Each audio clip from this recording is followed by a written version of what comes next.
Okay, Ilion, Uh-huh. I need you to go with me on this one, all right?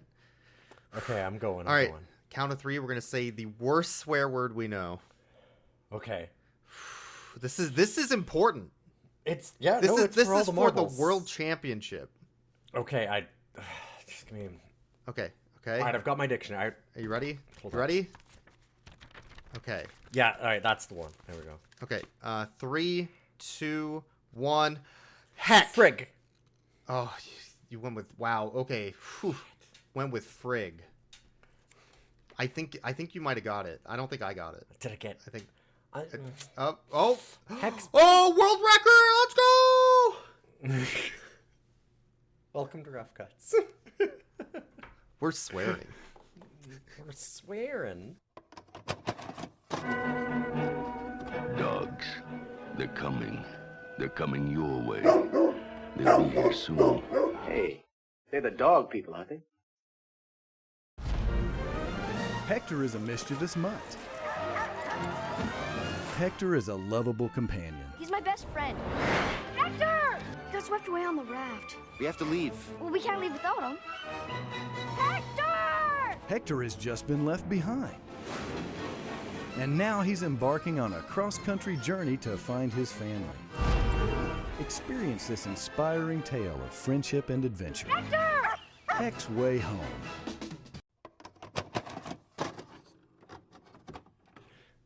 Listen, as a professional Canadian, I know the worst swears. We Yeah. put them in the titles of our movies. We're not scared like you Americans. Like Tim Hortons. Yes. Yeah, Tim Hortons is in fact a curse word. It's a killing word. It You ever is. seen Dune? No, it'll kill somebody. They tell you to put your hand in the box. What's inside is some Tim Hortons coffee. That's what they don't tell you. God, and some Timbits. Ugh. Well, anyways. Welcome to the podcast, everybody. This is Rough Cuts. We watch movies. We rate the dogs at the end. I'm Boix.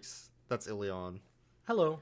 And we're here to talk about Heck's Way Home, a 1996 made-for-TV Canadian film. Canadian. It's hardly noticeable. Hardly noticeable that it's Canadian. It depends on which points you come in on. Yeah. When they're talking about Winnipeg, it's pretty obvious. Anytime that Alan Arkin is trying to do his Canadian accent, Yes. it's impossible to note where this movie's from. It is my fond hope that my last act in public office will be to catch your dog and put him away for the rest of his life. Okay. Well, and also it's supposedly supposed to lead to Australia eventually, because the plot of the movie revolves around a family that is moving from Canada, specifically Winnipeg, to Australia. Yes. So of course they're going to go to Victoria. Australia. Victoria, Australia. Yeah. And instead they go to Vancouver, which has They go to- fucking nothing to do with Australia. They go to Victoria, BC. Yeah, BC. They went to the Columbia, wrong place. Canada. They maple syrup. They hockey. The whole movie, like they. That was very good of me. Just drop my notes. Yeah. No, Don't leave that in. I'm editing. Don't leave this that in. week, so we're I'm leaving editing that this in. week, right? No, we're leaving that in. That edited. Canadian Football League. Heck, frick, dang. Heck! This episode's yeah, gonna no, be like- full of swear words, by the way. I don't know. Oh, yeah. Yeah. Cover your ears, because there's gonna be Like- lots and lots like- of Hagen frigs. Frick and dang. Gosh darn it. I'm just getting started. So they end up. It's such a weird the way that they get to Australia. The idea of Yeah. how they get there, because at the beginning too, I went, okay, this is a homeward bound, but it's going from like Winnipeg to Australia. I'm like, that seems really hard. There's a lot of ocean in the way. And then they solve that by just like having the most fucked up travel imaginable to get from Winnipeg to Australia that you can imagine. because like we'll get to the main core of the movie afterwards, but the way that they go about moving is they load their stuff into a moving van. They have the movers move their stuff separately. Okay, that makes sense. But then they take a taxi from Winnipeg to Vancouver. Yeah. A journey of like 40 hours? It's a or long something? drive at least. It'd be a long goddamn drive. 18, 20 hours maybe drive, yeah. No. Way more than that. Like, I am more than halfway, I think, to Vancouver from where they are. Yeah, because you're and for me to go from...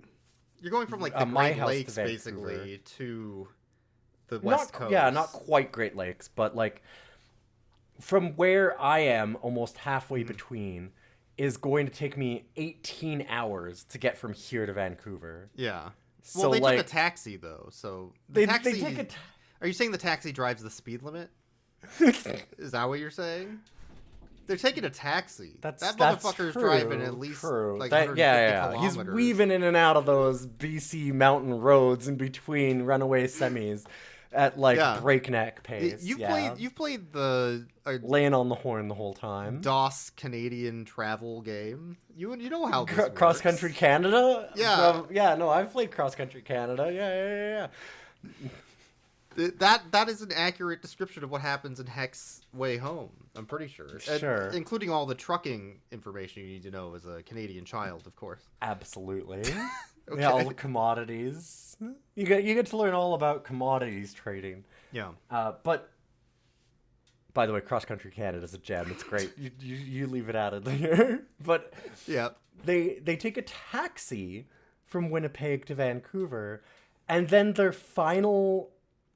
Like, they then wait in Vancouver for, like, a week in a hotel until they can load all of their stuff onto a shipping, like, a container ship, which they also board to, like, because it's a sail passenger to shipping Australia? container ship. Yeah. Well, okay, I have a What theory is about this? that. I have a theory.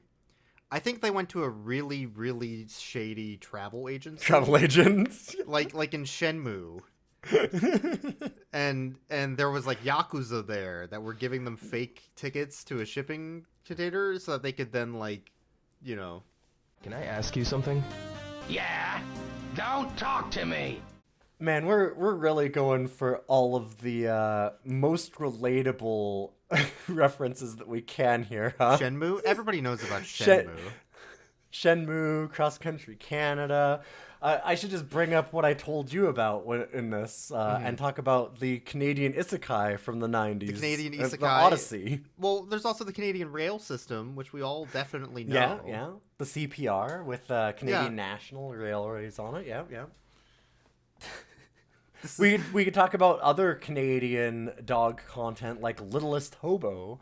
There's also a hobo in this movie, so it's not There is a hobo in this? unreasonable to talk about Littlest Hobo. I just don't think we should. Then we're going to be talking about the Canadian heritage moments again, and it's just going to be a Canadian episode. Oh, wait, no, this is a Canadian episode. Never mind. It kind of is. I'm waving my somehow. little Somehow flag this is right a now. Canadian episode, yeah. Maple syrup, yeah. I'd say, so this is a 90-minute made-for-TV movie with ad breaks. Yes. And I would say it feels a little bit stretched because of that, because the story itself is very by the books, even if it's Very extremely much so. Canadian. Yeah. But the characters are given enough time to breathe and, like, evolve, and so you get used to them, that I think I don't mind as much that it just meanders around for, like, 40 minutes of the film.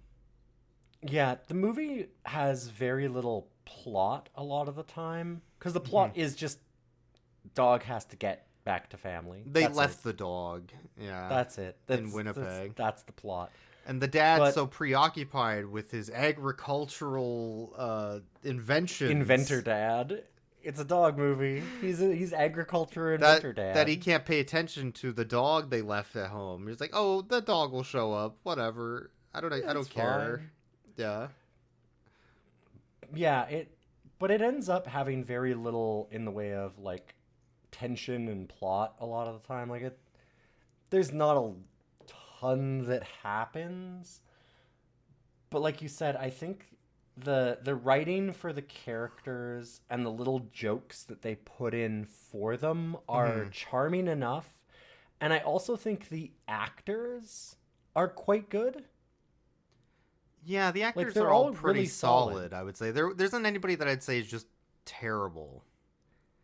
Alan Arkin. Even if they have, an Academy Award of some kind and are a pretty well-known director / producer actor. But musician. outside of that, Outside of really bad Academy Award winners. Let me tell you something. Okay. I'm retiring tomorrow. He's terrible in this. He's awful. Alan Arkin is like, he's in, we're in like a really charming kind of like character comedy that's got like, there's nothing that's laugh out loud funny, but there's lots of little good physical humor. Like, there's a great scene. I want to talk about go the scene of them working together. Do you remember? You know exactly what I mean, because it's one of the best scenes. At one point, the kid and the dad are both sitting there doing, like, the kid's doing homework kind of stuff, and the dad's, like, working on his inventor dad things. And the mom comes over and, like, gives them each a drink. And the kid's like, thanks, Mom. And then she, like, gives a drink to the dad, and he's like, thanks, Mom. Because they're both so distracted. Yeah. And then they both turn, look at each other, and they, like, flip the drinks. Yeah. And it's like a perfect little summation of all of the characters, that they're all in their own little worlds in this. And they're really, it's lots of little charming bits like that. Thanks, Mom. Thanks, Mom.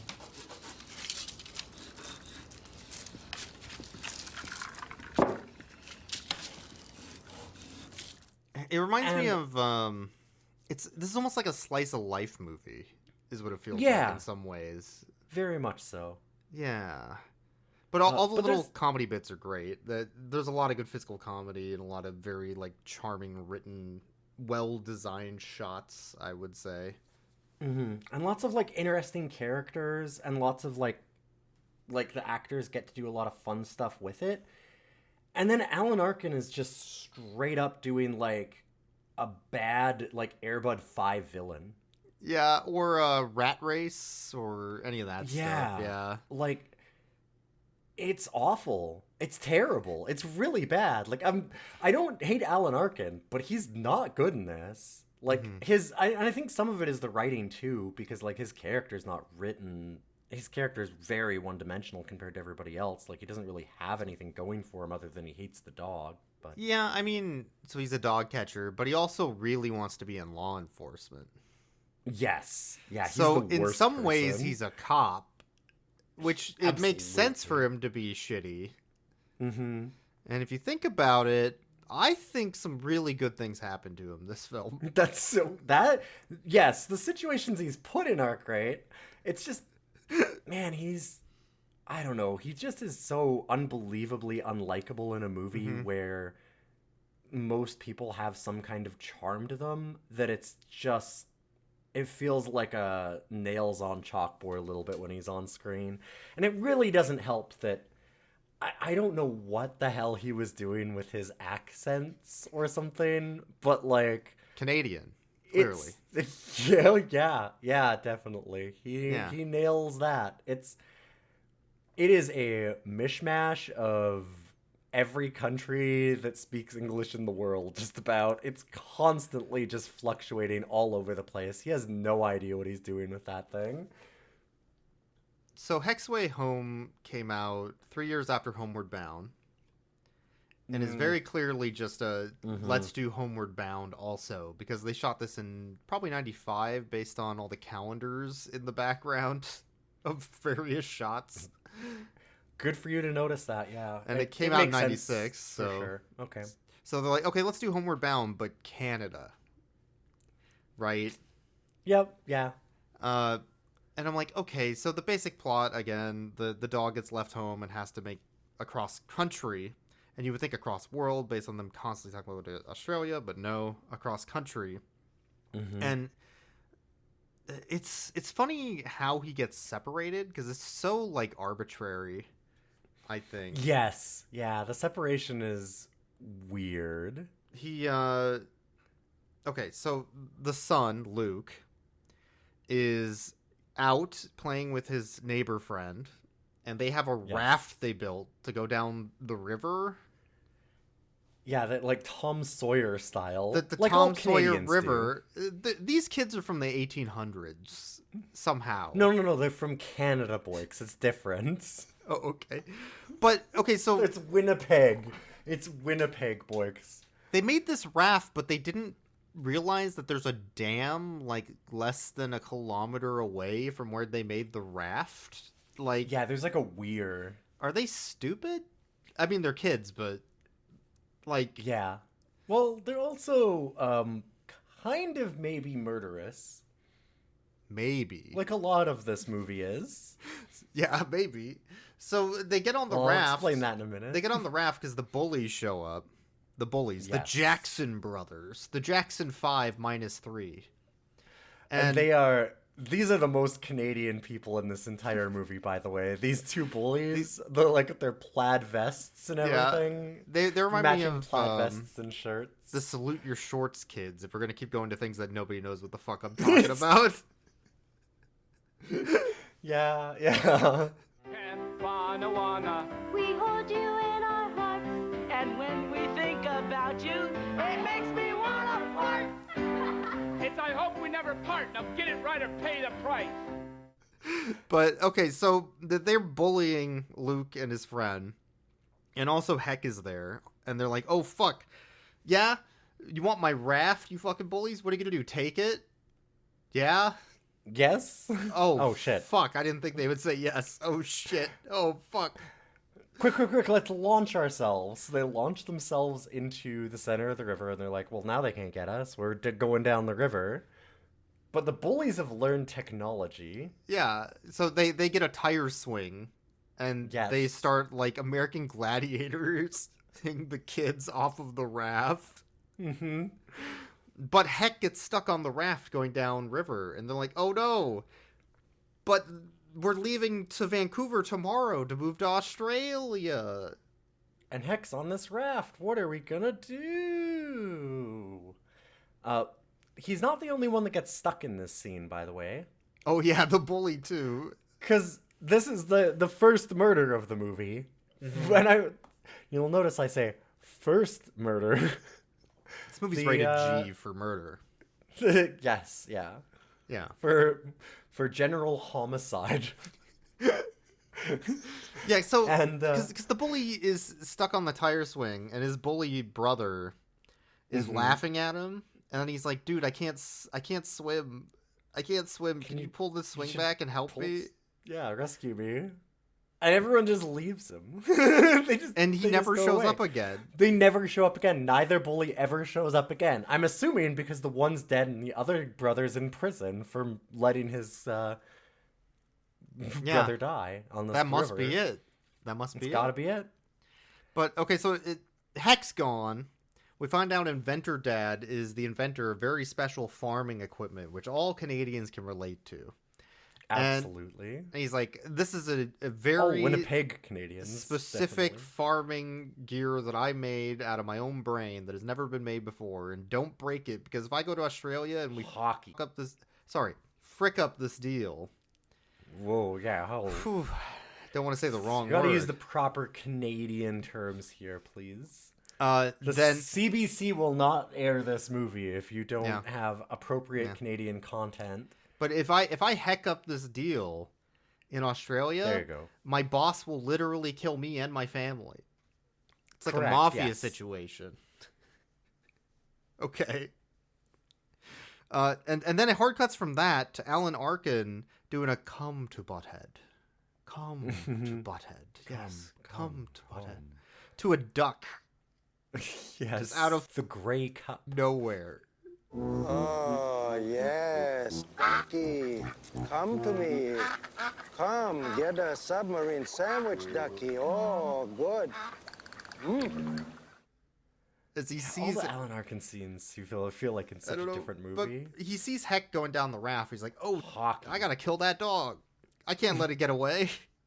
I'm a dog catcher. That means that I need to kill it. That's what we do. So as Heck is about to go over, like this little, it's not a. I think of it as It's a dam, weir. but it's a weir.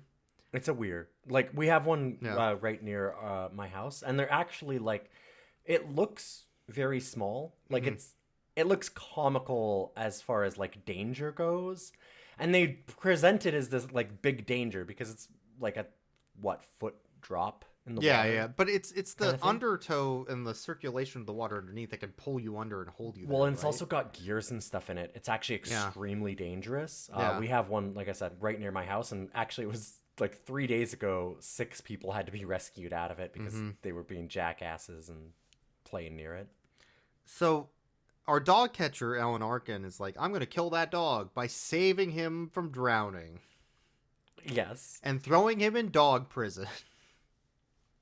And he takes him to, again, a different movie. This time, or TV show, because I think this one is Batman the Animated Series. Yeah, it's hard cuts to some weird dark city scene from Blade or Batman or something. You're like, what? Or Dark City. Now that I think about it, Sin City. literal Dark City. Yeah, and with like lightning in the background, and it's all just black and white, and like.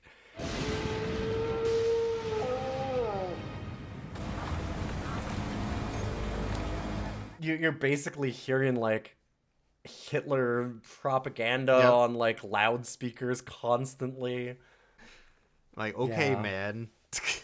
Okay. And Alan Arkin's going on about how he's a week from retirement and how everyone loves him. Mm-hmm.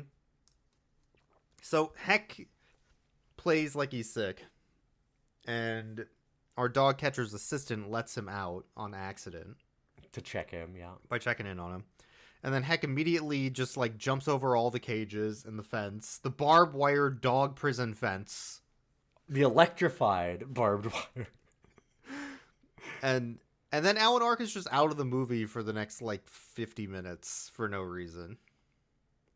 My thought was that they'd run out of Alan Arkin budget. They must have, right? But then they didn't because they brought him back. I wish they hadn't. Well, I mean, he got a good end at least. So. That's true. Okay. The things they do to Alan Arkin does kind of mitigate how bad he is in this. I really hated it. Like, I really thought that he was bad. Like, it's not even just his character was bad. He was not good. He was distracting, I think, is what it was for me. Yeah. Yeah. But, okay, so Heck goes back home, sees them putting his doghouse in the back of the moving van. So he jumps into the doghouse and goes with the truck towards Vancouver, I guess. Yeah, we don't really know where he ends up at first. He's just in, like, some shipping kind of center before they load it onto a train. They load all of the stuff onto a train. And also, there's Adam Driver there for some reason. Canadian Adam Driver. Young Adam Driver. Who's definitely not Adam Driver, time traveler. Yeah. I don't know what's up with that. And we also get the most important scene in the whole movie, which is the incredibly caked up, ass jiggling, like, warehouse of worker. the one packer. Yeah. Oh, he's packing. He is, yeah. Oh, don't get me wrong. This dude, so he's like packing something onto the train. I have so little notes on this movie, but I have caked up delivery. What the fuck is one of the main ones? He's like, okay, so he's like putting something onto the train or taking something out of the warehouse. And I think he was contractually obligated to get this long shot of his ass. Because it is just... they like zoom right in on it. He's wearing like tight latex jeans or something. I don't... Yeah, like, and he is caked the fuck up. Like, they just holy hold on it, and then he like Vancouver jiggles his ass a bit, and then leaves the scene. And I'm like, what the fuck was that? And it is not... It's not like you're seeing, oh, well, he's leaning over and you're getting a bit of his ass. No, it's like he's leaning into a cargo container. He's like twerking. And so there's only ass. Like, this shot is 95% ass. Yeah. And it's just like the most caked up dude you can imagine. And he's just throwing it out there. It's so good. It's so the gray cup. Funny. Bless him. Are all these people idiots? Nobody looks at this dog. Yes. Oh my god, look at his caked up ass. God damn. Holy shit. God damn. Yeah, like actually that dude is like real kicked up actually. What the hell was up with that? Do you think that he demanded that? He's like, hey listen, I've been working on my ass a lot. We need to like feature that a little bit? God like, damn. Have you seen this cake? And the director's like, god damn, yeah, no, we gotta put that cake. It's like in this shaking movie. it and everything. Yeah, what a scene. It's one of those things where the director was, great. He started moving across and he goes, whoa. I found my muse. Hold on that. Just wait. We need a new scene. Can we edit the scene down? No. Why did it go on so long? You know how there's always in a dog movie, we talk about it, there's director fetish. This is it. This director is like it's a very plain fetish. It's just caked up ass. He just likes that cake. So then we go to the family in Vancouver. They're at the hotel. Yeah. Which is not the same hotel as the hotel in, of course, Home Alone 2. Escape from New York. No. Escape from New York. Yeah, Home Alone 2, Escape from New York. John Carpenter just really did a masterpiece on that one. Yeah. So, but they're staying at the hotel, and they meet the bellboy, Mickey, who is maybe our favorite Mickey. character. Maybe? Well, we haven't rated the dog yet. Well, okay. I mean, Mickey's a dog. We're gonna have to rate Mickey. Mickey's a good boy. He's a good boy. Yeah. He's a good boy. So Mickey the bellboy is super charismatic, friendly, approachable, a big bro, and he's just like a put upon worker too. Like he's a working stiff, right? Yeah, like working man. Yeah. They show him he's living in the hotel, like in behind the boiler, basically. Mm-hmm. But he hears from Luke that they left their dog, and he feels kind of bad. So he's like, "Hey, you're a dog Luke man, being right?" the kid. I don't think we ever actually mentioned that. No, I mentioned Luke. Luke's the kid, yeah. Okay, I for some reason I thought that we hadn't said. But he's like, "You're a dog man, right? Come with me." And he takes the Luke out to go walk all the dogs from the people staying at the hotel. And I'm like, dude, nice. He's rad. He's just like super nice and friendly to this kid. He's always helpful. Like, he's great. So he decides to try and help Luke look for any information about Heck, because Heck's a dog and birds are like dogs, and birds lay eggs and dogs lay eggs. I've seen the HAL laboratory symbol. Yeah. So if birds come home when they're like homing pigeons, then QED dogs come home. Then dogs come home. So that dog's going to be here in Vancouver, which is now your home for the next 3 days while you're staying at the hotel. So I'm going to get my secret underground bellboy association. There we go. Yeah. To go look for him. Well, okay, listen. He's a BC bellhop.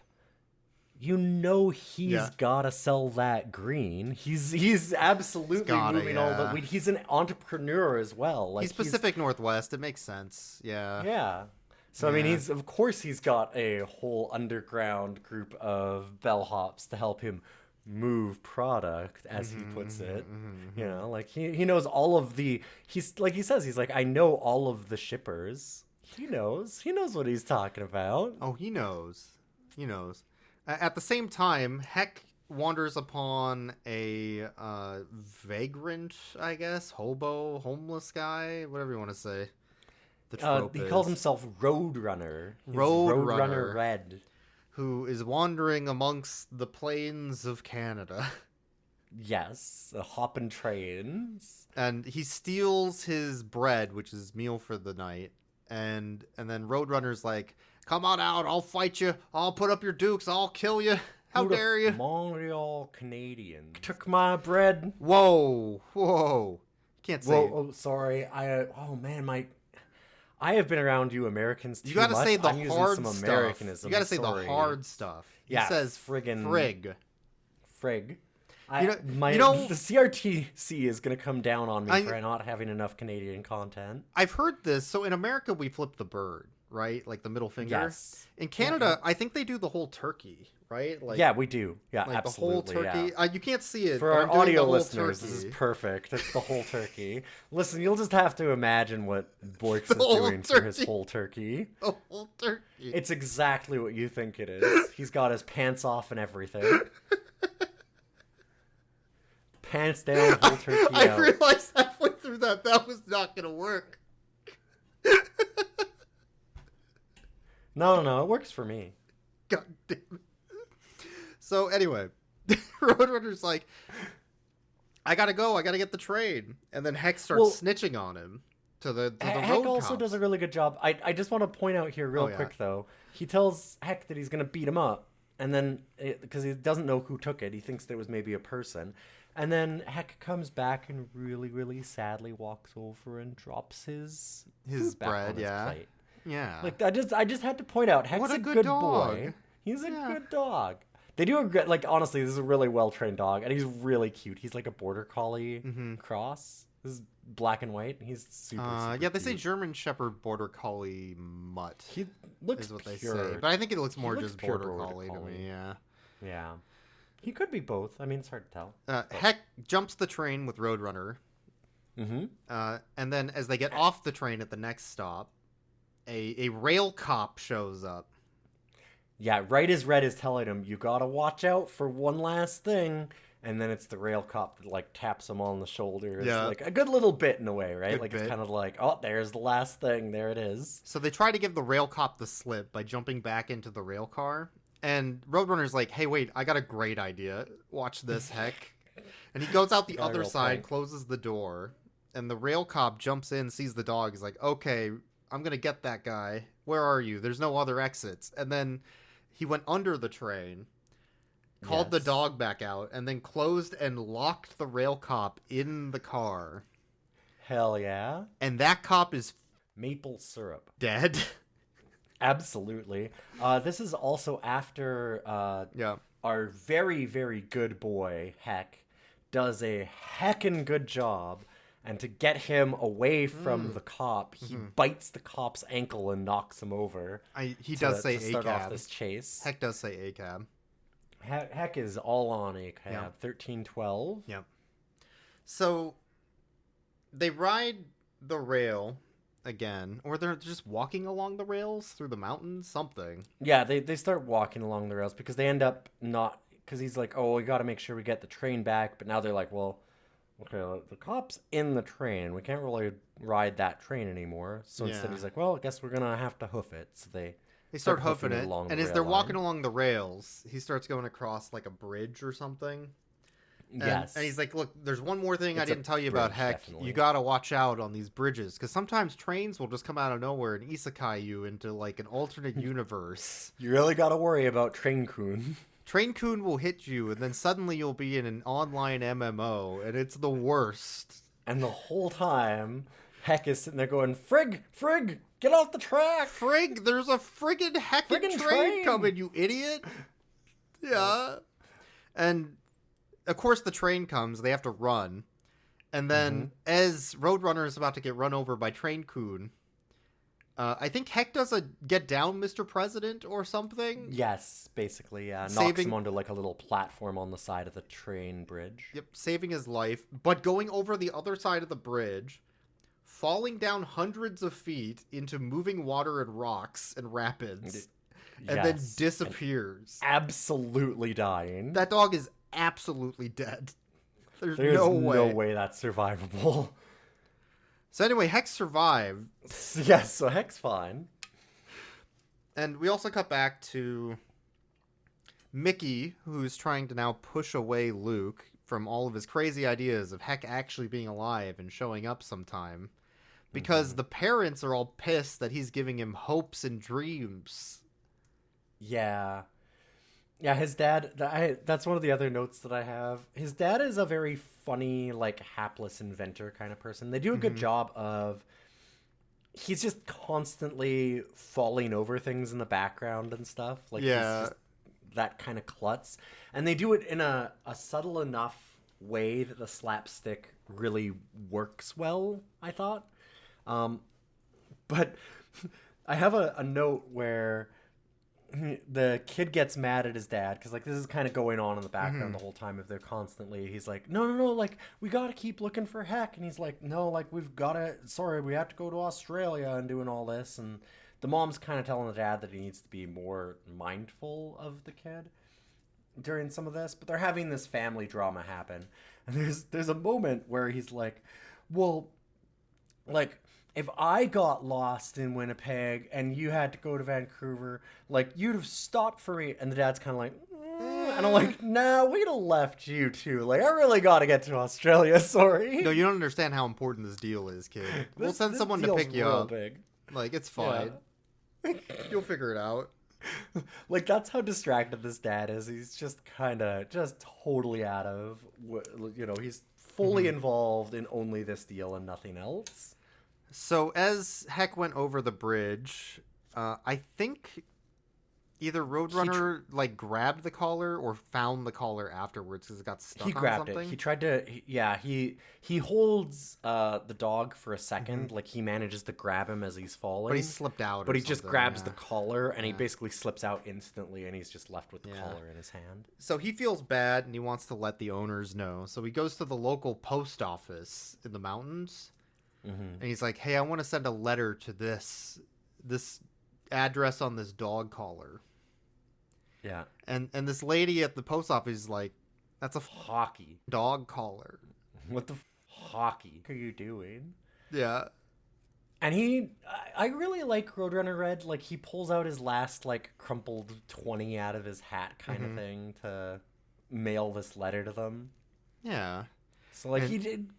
There's something about him that, like, all the characters, all these little bit characters, just have a lot of charm to them, right? Like, yeah, there's something about him. It could be really treated way more poorly, I feel. Yes, for this character especially. And they're definitely they aren't. They're just treated very humanely, which I think is nice. Yeah, they don't really do any kind of like a stinky hobo coming in. They don't do any of that at all with him. No, everybody's very like friendly and not off-put immediately or whatever. But this lady at the post office... The only reason why this lady is off-put is she's like... There's not every day you'd have somebody just come in with a dog collar and say, I gotta mail this. Yeah, he's like, why are you looking at me like that? And she's like, well, it's a little weird to try and mail from a dog collar address. So it's like...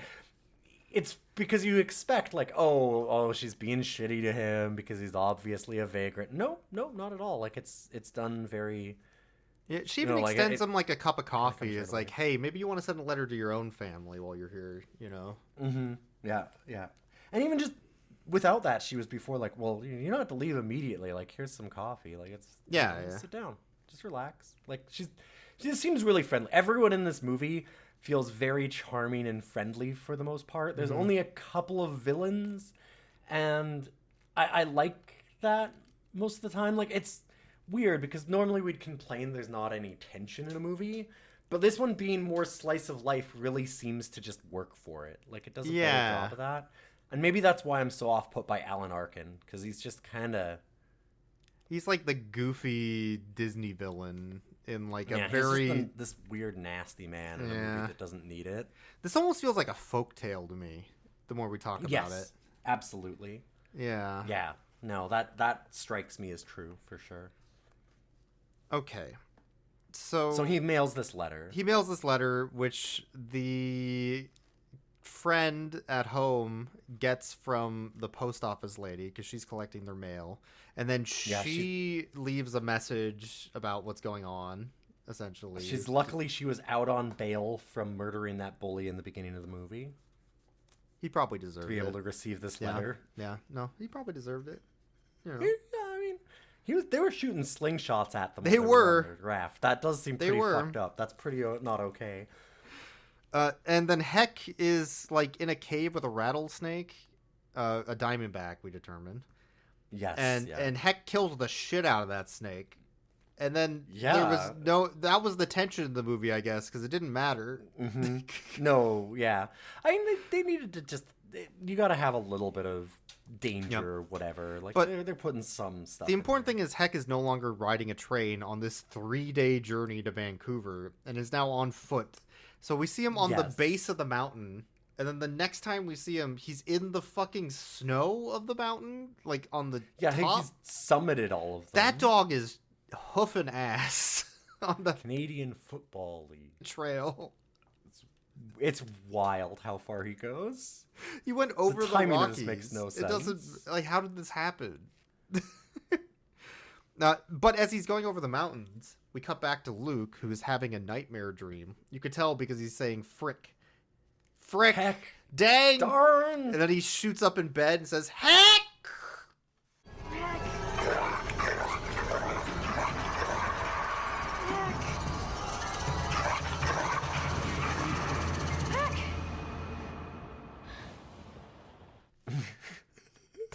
So good. I wish they should have let him say the bad words then. They should have really should have one really big frick. That would have hit really hard there.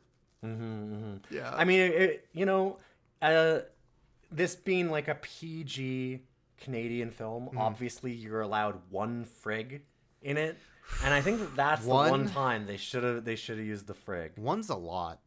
They should have thrown out that one frig. They should have. And then for some reason, so Heck finds his way to another train station to keep following the rails west. Yes. Yeah. And at the train station is Alan Arkin, who is now, like, retired. But he said he was retiring in a week. But they needed to get to Vancouver, and they were only staying in 3 days. I guess the taxi ride must have taken time. But... The taxi would have taken several days. I'm confused about the timeline of what is happening. No, the timeline is wild in this. And all of the travel and timeline is absolute nonsense. It really leans into your folklore side of things. It does. Because, like, who is going on a passenger shipping container ship or, like, taking a taxi? I really need to see the actual, like... Hold up, I gotta look this up. How long does it take to go from Winnipeg to Vancouver by car? By car? Pretty far. I don't know. Like, it's gotta be a long way. This is great content. Let's leave it all in. Leave in this audio content. It's very good. That is a... like 24-hour drive. So if you're paying by the minute on a taxi, like... It's real cheap in the 90s. Real cheap. Real cheap. Okay, but Alan Arkin's there, and he gets a sandwich stolen by Heck. So he's like, I'm going to kill that dog. I know I'm retired, but I'm just doing this for the love of the game. He is a certified hater. He is 100% in. Mm-hmm. So he runs after Heck into the train station and into the back office rooms. And then Heck closes and locks the door on him and then jumps out a window. Is like, got that motherfucker. Comprising our third murder of the movie. You would think. After killing that cop. You would think. But somehow Alan Arkin gets out. Alan Arkin has returned. Somehow. Yeah. And then at the same time, we cut back to Mickey, who's now getting berated because the cops are there, because Luke has left to go look for his dog. Mm-hmm. And I guess the family thinks that Mickey, like, talked him into it, because he was saying, like, look, man, if your dog's following the trail of the train, he's going to be here eventually. Yes. And he had to, like, kind of push the kid away. They do a good job of that, I think, for Mickey's character. Where, like, he goes to see Mickey on the roof, where he's got all of his pigeons. Mm-hmm. And he's talking to Mickey, and he goes, like... And Mickey's like, no, like, I can't help you, kid. And he's like, well, like, why not? And he goes, listen, like, I'm not supposed to tell you this, but, like, your parents and stuff, like, they've all told me that I'm not, like, my boss came down on me, and I'm not supposed to be putting ideas in your head and stuff like that. So, like, you gotta leave me alone. But like I like that he immediately, he's such a good guy that he can't even push this kid away the way that all his boss and like the parents Everybody tells him He's to, like, yeah. He's like, no, like I can't, I can't really do it, but like just so I can't really help you publicly anymore. Just does it real down low. But eventually, as his boss is berating him, he says, "You know what? Hockey. Fuck you." And he quits on the spot. He's like, I'm going to go look for that kid and that dog. Hockey. Fuck off. And his boss is also like a minor antagonist. Frig off. My bad. Yeah, Frig. Yeah. Heck. The CRTC is going to listen to this, and they need a certain amount of Canadian content. I don't know if you know this. I'll bleep out all the swears. It's fine. Okay, that's good. Good. Replace them with the appropriate Canadianisms. Okay. Anyways. So there we go. All right. Now that we're now we're through that. There was also like his boss is this minor antagonist who at one point he gets because the letter got to the girl, Mickey gets a message from her, like where she calls the and hotel. then he writes it to give it to the parents. And his boss is like, "You're not allowed to talk to them anymore. I decide what's important," and like throws the letter in the trash. And so he's like, that's when Mickey, when he finds out that his boss threw away the letter, is like, Vancouver Canucks. You, I don't need this. God, this American just infested me. Hockey, you. Anyway, so. Cross-checking. They run down to. Moose. It looks like an airport, but I guess it must be the train station or something. Yeah, I'm confused about location there too, but so they run down to the train station to go look for Luke, and the dad gets a call as they're looking for their kid, and he starts getting berated by his boss, and now he's gotten a buff from Mickey. Yes. Who is, of course, the healer of the party. Who buffs everybody. He healed me too. Yeah. And then he's like, you know what? Hockey. You boss. This is more hockey you boss. Hockey Frig. You boss. There we go. Frick. This editing's gonna be awful. I'm so glad it's your week. Like I said, just throw in those maple syrups for all of those. It'll be fine. So he quits his job because his kid and his family and his dog are more important. And then they run over to go look for Luke. Well, he doesn't quit. He tells he says to his boss, he's like, you know what? I'm on it, and you have to trust me, and don't call me again. I'll call you when I'm there, and then hangs up on him. Yeah. It's like the male fantasy of yelling at your boss, I guess. Yeah, he asserts dominance here. And, okay, so Luke is sleeping in Heck's doghouse, which was left over at the train warehouse, I guess. Yeah, and he's so sad that he's not there. A guy who's, I assume, listening to Celine Dion in his buds is driving a forklift and doesn't hear him. Yeah. And then encloses him inside of the forklift around, like, the pallet somehow with this weird walled lift. This forklift has, like, these walls on it. I don't know what's up with that. Like, it's a forklift with two shields on the side. To stop children from leaving doghouses. To stop children from leaving so that you can throw them in the trash compactor. And he's driving to the trash compactor. Yeah, and Heck is barking like, wait, no, that's my child. And then Adam Driver's like, oh, I know, we're going to destroy your doghouse, dog. Deal with it. and then at some point, like, they finally hear the kid inside. And they're like, what the hell are you doing in there, kid? You're going to die in my trash compactor. Get out of there. Oh, no. And then they saved Luke. And also Heck's there. And they all can go on the boat and leave, finally, to Australia. Which we will definitely see in this movie's budget. Yeah, absolutely. We're definitely not going to stay in Nanaimo bars. Canadian. So they get Pacific Coast Trail onto the Lower docks. Mainland. To go onto their boat, their shipping container boat. Which I'm helping you editing. A commercial. It's very commercial. And at some point, for some reason, Alan Arkin shows up. He's like, I'm also going to ride on this shipping container boat. Alan Arkin has returned again. God damn it. But Heck steals his ticket from his hand, and he's like, wow, this is some sort of twisted nightmare. Again, with this dog?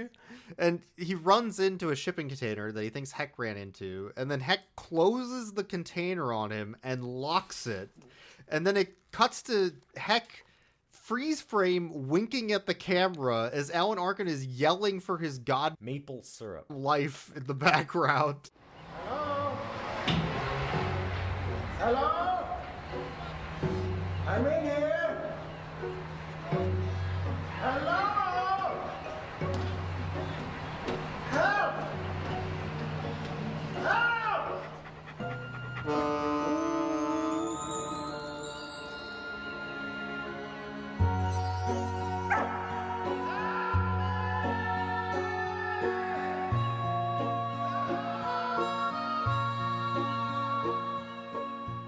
As he's going to slowly die of exposure, starvation, thirst. Pick your poison in this shipping container as they go from Vancouver to Australia in like what, 3 weeks? A long time. And like it's gonna be a while. It cuts to credits container. after the wink, and Alan Arkin's still screaming. Yes, yeah, I love that. That was great. He's very dead. Endlessly screaming. Yeah. No, it's this. I love how much too. Heck is shown as like very intelligent. He's basically Satan's dog again. Yeah. But he's got only, instead of cutting brake lines, he just has this one maneuver. But it works so well, he's just gonna keep doing it, which is locking you in a room that has no light or air or food or water, and you're going to die. This dog kills so many cops. Love him.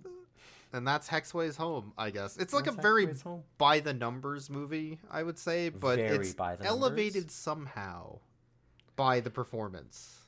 Yeah, I think it's just a lot of charm. There's just a lot of like nothing about it. I think that all of the humor is done in a very subtle way. Mm-hmm. Like I said, like there's a lot of like little background kind of chuckle stuff. There's nothing that's like really laugh out loud funny, except maybe the one scene of them like thanks mom. That was like that funny, one was that one I actually like kind of laughed at. But a lot of it is just little like kind of chuckle moments, and it's all there's, as you said, like it feels like a folk fairy tale, right? fairy It's a tale, folk yeah. tale kind of thing, where there's something that's just really wholesome about it, and it's so charming with all these characters. Everybody just seems to be nice and polite. Wait, it's Canadian. Well, okay. It's Canadian. I'm Canadian. starting to feel it, but it's got something about that. Of my research, there are multiple reviews for this movie on various websites. So if you add Rotten Tomatoes, Letterboxd, and IMDb, there are 3 written reviews for this entire movie on the internet that I can find. And most of them are like 2s and 3s for some reason, and I don't see why. Yeah, I don't get that. This is a very unknown film. It's a made-for-TV Canadian movie broadcast from the 90s. It's and I had a good time with it somehow. Yeah. There's very little that I can fault it for. Like it's well produced. All the actors are good and like just kind of charming, wholesome fun. Like you said, it felt very much like Benji. You joked at one point about like he's gonna knock a wolf off of a ledge here while he's out in the mountains. He kills a snake and 2 cops, 3 cops. Maybe more. That kid was growing up to be a cop. When they murdered that child on the river, you know that bully was going to be a cop. He's a bully. True. We all knew it. True.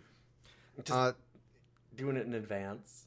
Well, let's go ahead and rate the dogs, I guess. Yeah. Yeah. So there's Heck, of course. Mm-hmm. The quintessential Heck. Heck is a very good boy, I would say.